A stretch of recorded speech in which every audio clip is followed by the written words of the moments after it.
வணக்கம். நித்யசுபம் சார்பில் உங்கள் நிஷா.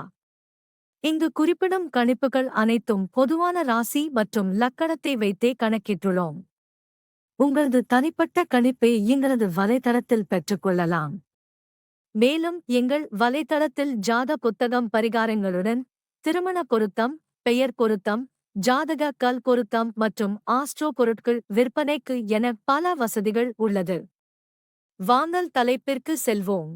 சாணக்கிய நீதி. எந்த சூழ்நிலையில் உங்களின் மனைவி, நண்பர்கள், சகோதரர்களின் தரத்தை அறியலாம். சாணக்கியர் பல்வேறு சூழல்களை கையாளும் விதமாக நீதியை குறிப்பிட்டு உள்ளார். நாட்டை ஆளும் அரசன் முதல் வீட்டை ஆளும் சாதாரண குடிமக்கள் வரை தன்னுடைய வாழ்க்கையில் எப்படி நடந்து கொள்ள வேண்டும், யாரிடம் கவனமாக இருக்க வேண்டும், ஒருவரை நிதிநிலை மேம்படுத்த என்னென்ன செய்ய வேண்டும் என சில கொள்கைகளை வகுத்துள்ளார். இந்தியாவில் வாழ்ந்த மிகச் சிறந்த அறிஞராகவும், சந்திரகுப்த மௌரியரின் முதன்மை அமைச்சராகவும், அரசின் வழிகாட்டியாகவும் திகழ்ந்தவர். மௌரிய பேரரசு அமைவதற்கு முக்கிய காரணமாக இருந்தவர். இவர் அரசியல் கொள்கைகள் மட்டுமல்லாமல் சாதாரண மக்களின் குடும்ப வாழ்க்கை, தொழில், வியாபாரம், வேலை போன்றவற்றில் எப்படி செயல்பட வேண்டும் என பல்வேறு முக்கிய நீதி நெறிகளை விளக்கியுள்ளார்.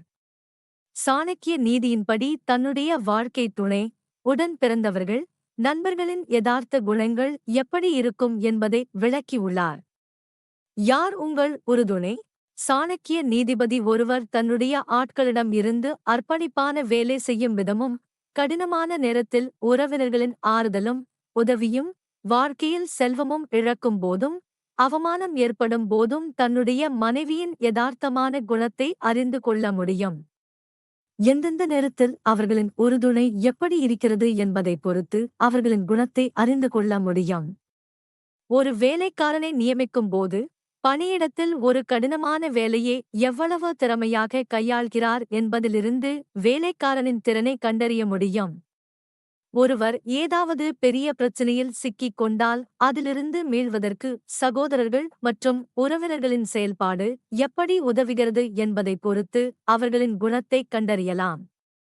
ஒருவர் தன் வாழ்க்கையில் சேமித்த பணத்தை எல்லாம் இழந்த நேரத்தில் தன் மனைவியின் உண்மையான காதல் எப்படி இருக்கிறது என்பதை அவரின் அன்பும் அனுசரணை மூலம் தெரிந்து கொள்ள முடியும். நிதி சாஸ்திரத்தில் குறிப்பிட்டுள்ளதன்படி ஒருவருக்கு நண்பன் மிகவும் அவசியம். அந்த நண்பன் எப்படி இருக்க வேண்டும் என்றால், துன்பத்திலும் பஞ்சம் வந்த போதிலும், எதிரிகள் துன்பம் ஏற்பட்டாலும், அரசபையிலும் தகனம் செய்யும் இடத்திலும் அவன் இருப்பான். ஒருவரின் மரண நேரம் வரை அவரை காப்பாற்ற உறுதுணையாக இருக்கக்கூடியவரே உண்மையான நண்பனாக கருதப்படுகிறார்.